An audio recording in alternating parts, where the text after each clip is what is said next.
Now we've covered brew, but what about the cider scene? The first recorded reference to hard cider is in ancient Roman literature, resulting from Julius Caesar's invasion of Britain in 55 BC. The Romans discovered the ancient Britons fermenting crab apples and brought the concept back to Rome. But if you want great cider today, all you have to do is head to 7th and 2nd, because at Jimmy's, number 43, it's always beer week.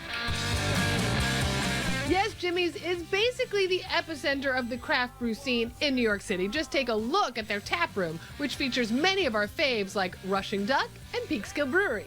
But proprietor Jimmy Carbone is also a cider aficionado and poured me a flight of this traditional and gluten-free American beverage. We have ciders from 3 different countries. This one's from America, it's from New York. It's a cider that's blended with raspberries. It's from our friends Harvest Moon up in Casanova, New York.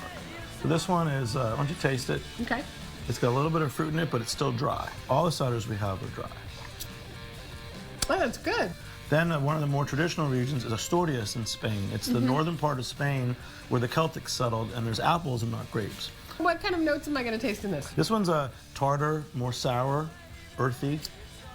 Oh, wow, that's good. This is like a traditional fermentation. Very earthy. Similar to what they've been doing for centuries. And this is DuPont, it's from France. This is a sparkling, it's a brut style, so it's kind of like a champagne.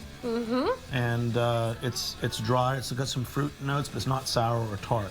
These are 3 totally different styles of cider. Oh, that's good. Now, your average cider runs about 6%, and just like craft brews, they too can be paired well with food. So we hit the kitchen, and Jimmy cooked up bacon-wrapped pork meatloaf meatballs, along with farro made risotto style with cider. He sources everything he can locally, and today Jimmy paired this totally porktastic plate with a local cider, Farnham Hill from Vermont. This will cut the fat and balance it out. So it's a little drier, it's almost tart on the finish. And that's perfect with like a fatty pork or bacon product.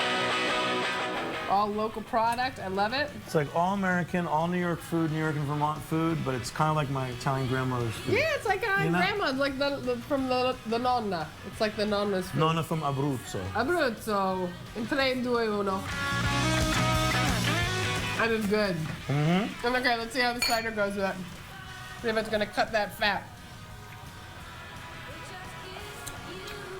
Yep. Oh, yeah. It totally works. Yeah, good cider and good beer is really good with a meal. You know? Woo! Okay, one more little bite. I'm only eating on TV, so keep rolling, please.